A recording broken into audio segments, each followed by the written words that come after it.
بسم اللہ الرحمن الرحیم۔ سورہ طٰہٰ میں اللہ کہتے ہیں وَمَنْ أَعْرَضَ عَنْ ذِكْرِي فَإِنَّ لَهُ مَعِيشَةً ضَنْكًا وَنَحْشُرُهُ يَوْمَ الْقِيَامَةِ أَعْمَى قَالَ رَبِّ لِمَ حَشَّرْتَنِي أَعْمَى وَقَدْ كُنْتُ بَصِيرًا قَالَ كَذَلِكَ أَتَتْكَ آيَاتُنَا فَنَسِيتَهَا وَكَذَلِكَ الْيَوْمَ تُنسَىٰ۔ اور اس کا ترجمہ یہ ہے، اور جو میرے نصیحت سے، جو میرے ذکر سے منہ پھیرے گا اس کی زندگی تنگ ہو جائے گی، اور قیامت کے روز اس کو اندھا کر کے اٹھایا جائے گا، اور وہ اس دن کہے گا اے میرے رب، مجھے اندھا کیوں اٹھایا گیا جبکہ میں بینا تھا، زندگی میں دیکھ سکتا تھا۔ فرمایا جائے گا ایسے ہی تمہارے پاس میری آیتیں آتی تھیں اور تم نے ان کو بھلا دیا، اسی طرح آج ہم تمہیں بھلا دیں گے۔ اب سب سے پہلے اس کو سمجھنا بہت ضروری ہے کہ جب اللہ اپنے ذکر کے بارے میں بات کرتے ہیں تو ذکر کا معنی کیا ہے۔ تو اس لیے جب اللہ یہ کہہ رہے ہیں کہ جو لوگ میرے ذکر سے منہ پھیریں گے ان کی زندگی بہت تنگ ہو جائے گی، ذکر کا کیا مطلب ہے؟ ذکر میں کئی چیزیں آتی ہیں، لیکن سب سے اول، سب سے اہم ذکر اللہ کا قرآن ہے، کیونکہ قرآن میں اللہ کا پیغام ہے۔ ذکر کا یہ نہیں مطلب کہ آپ روز چند صورتیں یا چند آیتیں پڑھنا شروع کریں، لیکن آپ کو یہ معلوم نہ ہو کہ ان صورتوں میں اللہ کیا بات کر رہے ہیں، آپ کو یہ معلوم نہ ہو کہ پیغام کیا ہے اللہ کا۔ اسی طرح ذکر کا یہ بھی نہیں مطلب کہ آپ پورا دن اللہ کی تعریف کریں، پورا دن آپ تسبیحات کریں، لیکن آپ کو یہ نہ پتہ ہو کہ اللہ کا پیغام کیا ہے، حلال حرام میں کیا فرق ہے، اللہ آپ سے کیا مانگ رہے ہیں، آپ کو دنیا میں کیوں بھیجا گیا، جنت میں داخل ہونے کے لیے آپ کو کس قسم کے کام کرنے پڑیں گے، کون سے کام ہیں جو اللہ کو پسند ہے، کون سے کام ہیں جو اللہ کو نہیں پسند۔ اسی لیے ذکر میں کئی چیزیں آ جاتی ہیں، لیکن سب سے اول، سب سے اہم ذکر ہے کہ آپ قرآن کو پڑھیں اور قرآن کو سمجھنے کی کوشش کریں۔ اب دوسرا ہم سوال یہ پوچھ سکتے ہیں کہ یہ اللہ کیوں کہہ رہے ہیں کہ جو انسان اللہ کے قرآن سے، اللہ کا جو سب سے اہم ذکر ہے اس سے اپنا منہ پھیر لے گا، اس کی زندگی بہت تنگ ہو جائے گی۔ اس میں کافی تفصیل سے بات ہم نے پچھلے ایپیسوڈ میں کی تھی،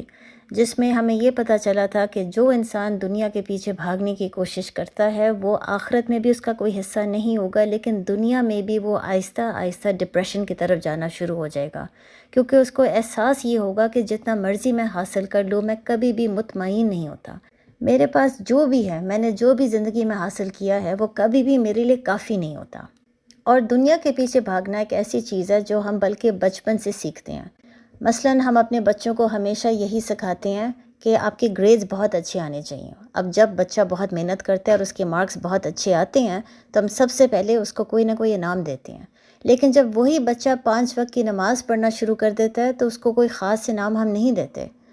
اسی طرح جب بچے بہت اچھے مارکس لاتے ہیں تو پورا خاندان اس بچے کی تعریف کرتا ہے، لیکن اگر وہ بچہ قرآن کی بات کرنا شروع کر دے، اگر وہ بچہ دین، اللہ، اسلام کے بارے میں بات کرنا شروع کر دے تو لوگ اس کو کہتے ہیں یہ ایکسٹریمسٹ ہو گیا ہے، یہ مولوی بن گیا ہے، اس کے ساتھ بیٹھنا پسند نہیں کرتے۔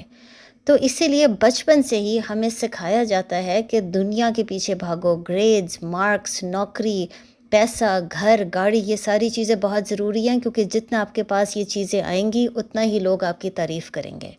اور اس کے بدلے میں اللہ ہمیں یہ سمجھا رہے ہیں کہ جتنا ان چیزوں کے پیچھے بھاگو گے آپ کا دل ہمیشہ خالی ہوگا، کیونکہ آپ کی روح کو ان چیزوں سے خوشیاں نہیں مل سکتی۔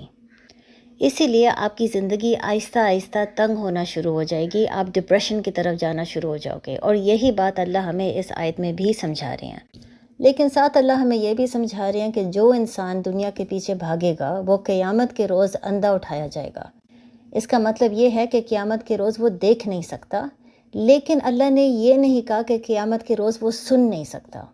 تو یہ ایسا کیوں ہے کہ ایسے لوگ جب قیامت کے روز اٹھائے جائیں گے تو ان کے سننے کی صلاحیت ہوگی لیکن دیکھنے کی صلاحیت نہیں ہوگی۔ جو لوگ دنیا کے پیچھے بھاگ رہے ہیں وہ اس لیے نہیں بھاگ رہے کیونکہ انہوں نے کبھی زندگی میں قرآن کا پیغام نہیں سنا، انہوں نے کبھی زندگی میں آیت نہیں سنی یا اذان کی آواز نہیں سنی، بلکہ یہ بھی ہو سکتا ہے کہ انہوں نے پوری قرآن کی تفسیر سنی ہو، انہوں نے کئی اسلامک لیکچرز یوٹیوب پہ اور انسٹاگرام پہ سنے ہوں، بلکہ اللہ لازماً اپنا پیغام ان کو سنائے گا تاکہ قیامت کے روز کوئی انسان یہ نہ کہہ سکے کہ اللہ میں نے اسلام کے بارے میں سنا ہی نہیں تھا، مجھے توحید کے بارے میں پتہ ہی نہیں تھا۔ تو مسئلہ یہ نہیں ہے کہ انہوں نے کبھی سنا نہیں تھا، مسئلہ یہ ہے کہ جب وہ دنیا کو دیکھتے تھے، عیش آرام، پیسہ، گھر، گاڑی، یہ تمام دنیاوی چیزیں جب وہ دیکھتے تھے تو ان کے اندر ایسی چیزیں حاصل کرنے کی طلب اتنی ہوتی تھی کہ وہ جان بوجھ کے اللہ کا پیغام کو نظر انداز کرتے تھے۔ وہ جانتے تھے کہ حلال اور حرام میں کیا فرق ہے، لیکن اس کے باوجود وہ حرام کے پیچھے بھاگتے تھے۔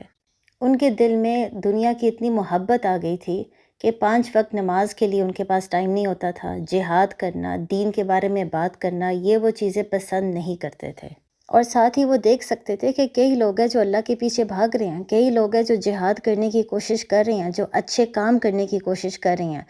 لیکن وہ نظر انداز کرتے تھے کیونکہ ان کے دل میں دنیا کی اتنی محبت آ گئی ہوئی تھی کہ آہستہ آہستہ کر کے وہ اللہ کو بھول گئے تھے۔ اسی لیے قیامت کے روز جب ایسے لوگ اٹھائے جائیں گے تو وہ دیکھ نہیں سکتے، کیونکہ دنیا میں انہوں نے جان بوجھ کے اللہ کی آیتیں دیکھنا پسند نہیں کی، اور کیونکہ وہ دنیا میں جان بوجھ کے اللہ کو بھول گئے تھے، اسی لیے قیامت کے روز اللہ ان کو بھول جائے گا۔